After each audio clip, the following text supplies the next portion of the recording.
terkait kepemimpinan Ibu selama di sekolah kita ini ya Bu ya. Nah ini yang akan saya wawancarai itu salah satunya mengenai rujukan moral dan juga dilema etika. Kan selama Ibu memimpin pasti banyak ya Bu kasus-kasus yang terjadi di sekolah kita ya Bu ya. Nah, jadi langsung saja kita ya Bu ya, dari pertanyaan yang pertama. Selama Ibu memimpin, bagaimana cara Ibu dalam mengidentifikasi kasus-kasus yang terjadi di sekolah kita ini Bu? Seperti kasus dilema etika atau rujukan moral. Baik, selama saya menjadi pemimpin di sini, kebetulan ada beberapa guru di sini yang memang kan PP, ya kan, yang kadang-kadang gimana ya, menengok apanya juga lah, kadang-kadang memang nggak setiap hari sih terlambat, tapi memang keterlambatan dia bukan yang sengaja. Kadang-kadang busnya yang bocor di jalan, botol gitu ya, kadang-kadang kan memaklumi ya kan. Apalagi yang kadang-kadang hujan, yang PP-nya naik kereta, ya, banyaklah memakluminya gitu supaya memang antara kepala sekolah dengan guru itu ya baik-baik saja. Gitu. Kalaupun ada yang terlambat, ada kebetulan guru yang memang beres, itu mengendal dulu dalam kelas.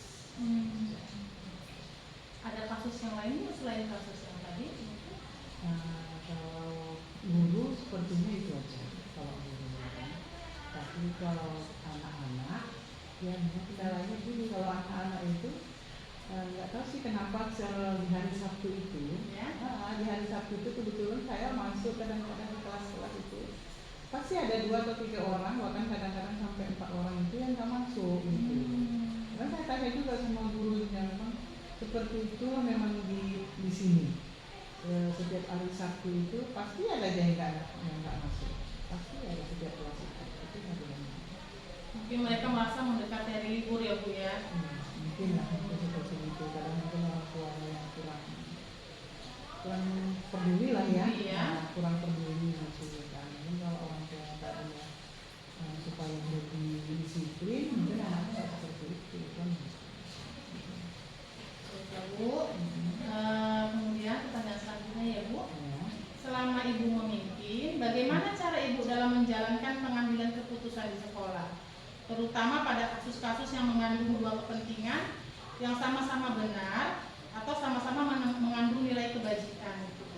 Seperti tadi yang Ibu katakan, mungkin ada guru di sekolah Ibu ya kan yang ada pemakluman lah, mungkin karena rumahnya jauh, jadi sedikit dimaklumi kalau datangnya sedikit terlambat gitu kan Bu. Jadi di sini bagaimana cara Ibu mengambil keputusannya gitu? Biasanya gini, saya panggil ya kan, kalau nggak pas waktu rapat ya hanya beberapa guru aja yang memang kadang-kadang lebih dari sekali terlambat, saya panggil ya kan, supaya jangan kawan-kawannya dengar semua, saya panggil empat mata yang bersangkutan aja supaya diperbaiki lah gitu. Tapi kalau katanya udah lebih dari 2 atau 3 orang, pas kami mengadakan rapat ataupun briefing tadi, ya disitulah bisa saya nasihati gitu supaya jangan terlambat gitu. Jadi Ibu mungkin caranya dari yang saya tangkap ya, Ibu melakukan pendekatan depan mata ya Bu ya. Dan juga atau memberikan teguran langsung lah Bu ya pada guru yang bersangkutan ya Bu. Selanjutnya pertanyaannya, langkah-langkah atau prosedur seperti apa yang selama ini Ibu lakukan dalam pengambilan keputusan? Jadi ini langkah-langkahnya Bu. Mungkin yang tadi bisa lebih dirincikan lagi. Iya. Tadi kan kasusnya kan yang saya bilang tadi, yang guru yang terlambat ataupun yang sepertinya ada memang beberapa kasus selain guru tadi anak-anak juga ya kan, apalagi kan tadi waktu baris ya kan, waktu baris karena kan itu hari Sabtu yang sama seperti itu ya kan. Nah waktu di hari Seninnya apalagi kan waktu pas upacara itu gitu ya kan, walaupun bukan saya yang pembina upacara, saya ingatkan sama guru yang memang bertugas pada waktu upacara itu mengingatkan kembali kepada anak-anak itu supaya jangan seperti itu, supaya diperbaikilah, jangan pula setiap hari Sabtu itu nggak masuk kan gitu. mengingatkan lah ya, terus menerus mengingatkan kalau ada terjadi kesalahan gitu ya. Baik Bu, selanjutnya pertanyaannya, hal-hal seperti apa yang selama ini Ibu anggap efektif dalam pengambilan keputusan pada kasus-kasus dilema etika? Jadi mungkin dari semuanya yang Ibu jelaskan tadi, mungkin cara yang paling efektif menurut Ibu yang mana? Yang mungkin langsung menyadarkan gurunya lah seperti itu gitu. Kalau menurut saya langsung angkat mata aja. Tegur, panggil ke kantor, supaya dia pun jangan malu dengan teman-teman yang lain. Kalau menurut saya sepertinya panggil angkat mata aja. Langsung dia kan to the point gitu langsung kalau menurut saya. Gitu. Jadi kan kayak juga kalau kita tegur di depan orang kan. Ya. Jadi ada etikanya juga seperti itu. Iya. Jadi Bu, kalau sudah Ibu lakukan cara yang seperti itu kan ngomong empat mata gitu kan. Namun mungkin belum terlalu efektif gitu, ada cara lain nggak Bu? Apa Ibu melakukan musyawarah dengan guru lain atau bagaimana gitu? Boleh ya kan, karena kan udah cara-cara seperti itu waktu kita rapat, ataupun kita kalau ke anak-anak tadi kan setiap nggak usah pun waktu upacara setiap hari kan kita sebelum masuk kan anak-anak itu kan memang baris itu kalau baris kan kita sampaikan ataupun sama guru kita tanya siapa-siapa yang nggak hadir di absen kan gitu, baru kita kumpulkan kan anak-anak itu gitu langsung. Nah kalau masih apa juga ya tetap orang tua kita panggil, orang tua kita panggil kan gitu langsung, jadi kita bicara sama orang tua mereka. Mulai menangkap ini ya maksud dari Ibu dalam mengambil keputusan ini. Nah kemudian ini yang terakhir Bu pertanyaannya, hal-hal apa saja yang selama ini merupakan tantangan dalam pengambilan keputusan pada kasus-kasus dilema etika? Kalau kayaknya kalau ke guru nggak ada masalah ya, yang ke murid kadang-kadang kan pas apalagi memang jamnya jam kerja orang tua murid kan, kalau dipanggil itu kadang udah dibuat surat, udah disampaikan ke orang tuanya juga, kadang-kadang orang tuanya nggak datang, nggak bisa hadir karena memang sebenarnya kita pun memaklumi memang kan memang itu jam kerja mereka. Nah kalau mereka nggak kerja mungkin kan di rumah kan ada kebutuhan yang lain gitu untuk memiliki anak-anaknya, itu yang susah, kadang dipanggil pun nggak datang. Nah, orang tua laki-lakinya juga ya kan, atau mamanya atau ibunya lah dipanggil pun nggak datang, itu yang paling susah gitu. Bagaimana kami mengkonfirmasinya dengan anak tersebut dan gitu. Makanya kadang-kadang tetap aja walaupun dari nasihati ke guru waktu baris gitu, tapi tetap sampai sekarang nggak 100% itu hadir kayak gitu. Masih ada yang datang. Jadi kalau dari yang saya tangkap ini mungkin kurangnya respon dari salah satu pihak ya Bu ya dalam menanggapi apa kita lah gitu ya, masalah yang kita hadapi gitu ya Bu ya, kurang kepedulian.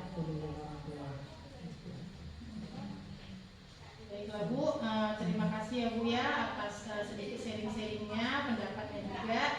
Jadi dari melakukan coaching seperti ini saya dengan Ibu, saya juga mendapatkan ilmu tentang bagaimana cara mengambil keputusan kalau mungkin nanti saya berhenti menjadi sama pemimpin ya Bu ya. Terima kasih ya Bu. Terima kasih atas waktunya ya Bu, saya izin pamit ya Bu ya. Maaf sudah mengganggu waktunya. Terima kasih Bu. Selamat pagi Pak Roni. Pagi Bu. Gimana keadaannya Pak hari ini? Baik Bu, baik. Sehat ya Pak ya. Saya mau melakukan wawancara nih Pak. Butuh waktu sebentar, boleh Pak? Iya Bu, udah janji kita kan? Iya, sesuai dengan janji kita ya Pak ya. Wawancaranya nggak lama-lama sih Pak. Mengenai tentang keseharian kita sih di sekolah ya Pak ya. Iya. Langsung saja ya Pak. Untuk pertanyaan yang pertama, yaitu selama Bapak memimpin, Ya. bagaimana Bapak dalam mengidentifikasi kasus-kasus yang terjadi di sekolah Bapak, ya?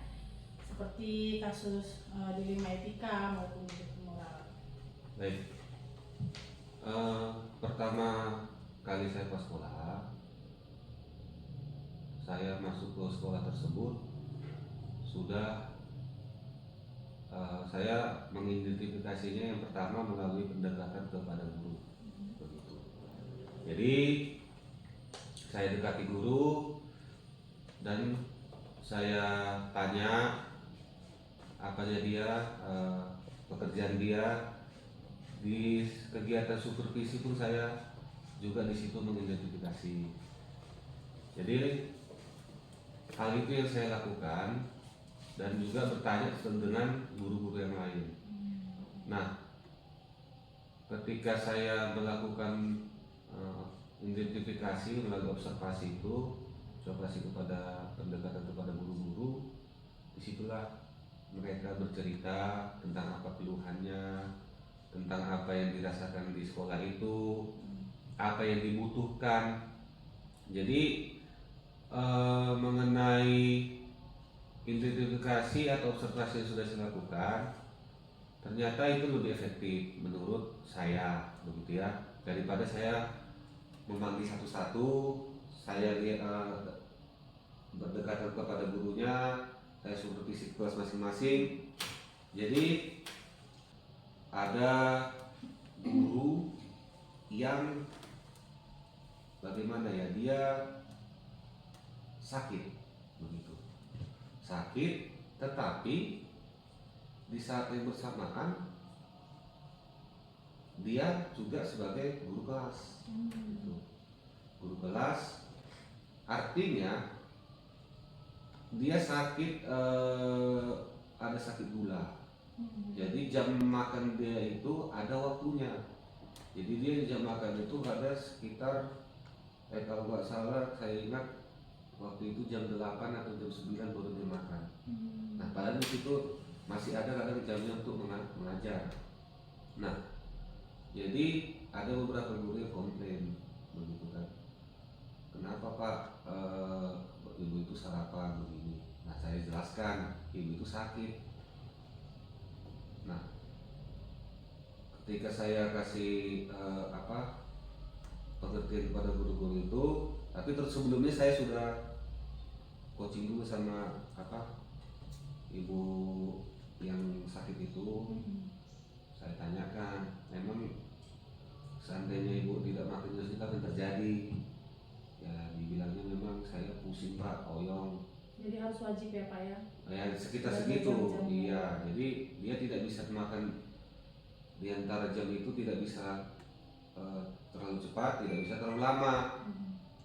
Nah, jadi untuk kasus yang seperti saya bilangkan sama guru itu, seandainya ibu, kalau ibu makan di dalam kelas saja, itu gimana? Saya bilang, ya tak enak Pak sana sama anak, katanya. Gimana lah Pak saya makan di kelas? Atau bagaimana solusi terbaik? Ketika jam makan ibu itu kan nggak perlu waktu lama ya, saya bilang paling lama 5 atau 10 menit saya bilang. Jadi di situ memang selama ini ibu itu tidak minta pernah bantuan kepada guru mata pelajaran kosong atau guru kelas yang lain yang jamnya kosong. Ada apalah mereka istilahnya, tidak saling mau bekerja sama.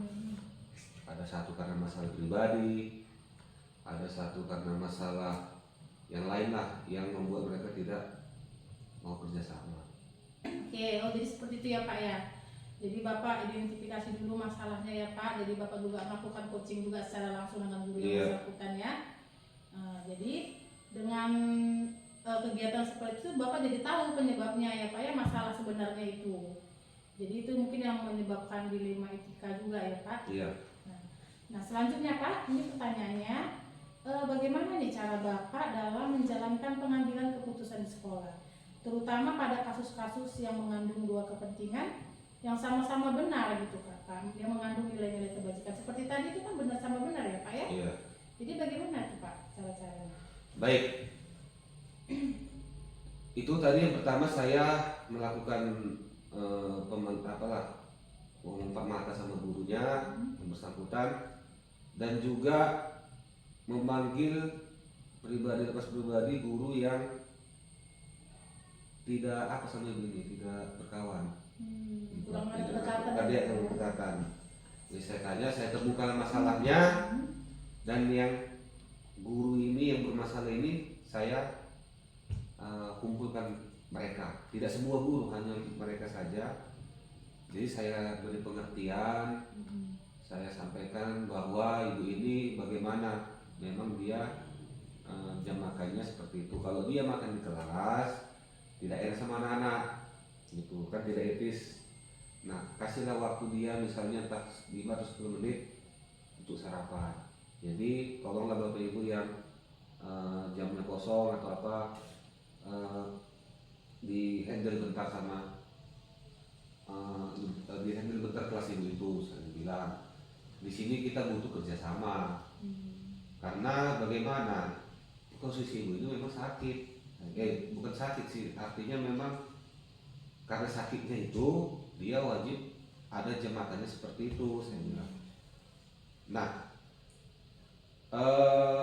tapi sebelum saya menyatakan itu, saya apakan dulu mereka, artinya saling terbuka lah. Kenapa si ibu ini tidak suka sama ibu ini, ibu ini tidak suka sama ibu ini, ya pendekatan internal lah, artinya sesama mereka saya apakan biar saling dekat lah, begitu ya. Meskipun tidak hanya sekali itu aja bisa saya apakan, itu butuh proses ya. Tapi ya puji Tuhan lah, sampai saat ini meskipun ada masih satu guru yang masih belum ini istilahnya belum mau terlalu, tapi beberapa momen dia mau masuk ke kelas itu, artinya sudah ada perubahan. Ya begitu Bu Rika. Jadi seperti itu ya Pak ya, jadi Bapak melakukan tindakan langsung ya Pak. Iya. Ada guru yang bersangkutan yang merasa berlawanan nih antara Iya. satu dan yang lainnya ya Pak. Baiklah Pak. Jadi untuk kasus-kasus yang lainnya Pak, atau juga dengan kasus yang seperti tadi, apakah langkah-langkah atau prosedur seperti apa kira-kira yang Bapak lakukan dalam pengambilan keputusan? Jadi apakah semuanya Bapak menggunakan kasus yang seperti tadi, mengambil keputusan juga seperti itu, atau ada langkah-langkah yang lain tuh Pak? Baik. Itu tadi tentang dilematika, artinya di satu sisi kita tidak bisa juga melarang ibu itu, guru ini di satu sisi memang itu yang salah, artinya mau bilang salah tidak salah, mau bilang benar itu nggak benar gitu ya. Tapi kalau untuk kasus yang mengenai, kalau istilahnya itu bujukan moral ya, artinya ada itu terjadi biasanya kalau guru kami di sekolah kami itu guru-guru yang tanda kutip ya, yang orang Batak ini kan itu banyak kan pesta. Jadi setiap Sabtu itu aja alasan dia tuh pulang cepat permisi. Nah, itu ada satu guru, itulah keluhan guru-guru yang lain. Keluhan saya begini, Pak itu suka kali permisi, Pak itu suka kali keluar-keluar, Pak itu setiap aku beli sarapan. Nah, ibu yang ditunjukkan ini, saya bilang, oh berarti itu keluhan dari guru-guru yang lain. Ketika saya tadi melakukan pendekatan dan supervisi dalam kelas, saya panggil guru yang bersangkutan. Tapi sebelum saya panggil, maaf ya, sebelum saya panggil tadi, tapi saya perhatikan dulu. Saya sengaja datang cepat pagi-pagi, ya, saya perhatikan dan memang keluhan mereka benar. Gitu. Jadi ketika itu saya lihat benar, saya panggil pribadi gurunya. Nah, jadi saya melakukan diskusi apalah berdua sama ibu itu, saya melakukan apalah coaching namanya ya. Nah, ya dari kasus tersebut dapat apa rupanya ibu itu sebenarnya posisi apa statusnya itu udah single mother ya. Jadi suami sudah meninggal dan dia di rumah itu memang tidak pernah memasak, begitu, tidak pernah masak karena dia sendiri, takut dia kalau hidupkan kompor itu meledak gitu kan. Nah, Jadi saya bilang gini, kalau menurut jadwal makan ada nggak ibu apa namanya terganggu? Tidak. Jam berapanya ini sarapan saya bisa apa? Paling lama saya sarapan tuh kok bisa jangan lewat jam 8 jam 9 gitu kan. Begini bu, kalau gimana kalau ibu datang cepat gitu? Bisa nggak ibu datang cepat? Oh ya, oh iya pak, iya. Jadi waktu ibu berangkat pun nggak apa-apa, maksudnya di situ aja beli makanan, jangan lagi disuruh saya bilang. Nah jangan lagi pas datang sekolah apa namanya Beli sarapan gitu lah ya. beli sarapan lagi keluar gitu kan. Oh iya pak, ya. Baru mengenai yang apa tadi dia itu tidak bisa bahasa itu saya tidak bisa paksakan karena memang namanya udah trauma takut gitu kan. Ya sebenarnya guru-guru ini ya yang saya perhatikan yang penting mereka jangan ditekan. Jadi kenapa pun dia melakukan itu rupanya ada pengalaman pahit yang dibuat oleh kepala sekolah yang sebelumnya. Artinya dia seperti diasingkan karena adalah latar belakang ibu itu yang apa ya, yang buat catatan buat ibu itu jadi stigma negatif sama dia. Nah ketika saya tahu itu ya untungnya itulah saya pun belajar tentang budaya positif itu. Ya udah itu kan urusan masalah pribadi, yang penting dia mengerjakan pekerjaannya di sekolah. Untuk yang satu ini keputusan saya ini begini, Bu, tolong di hadir lagi cepat.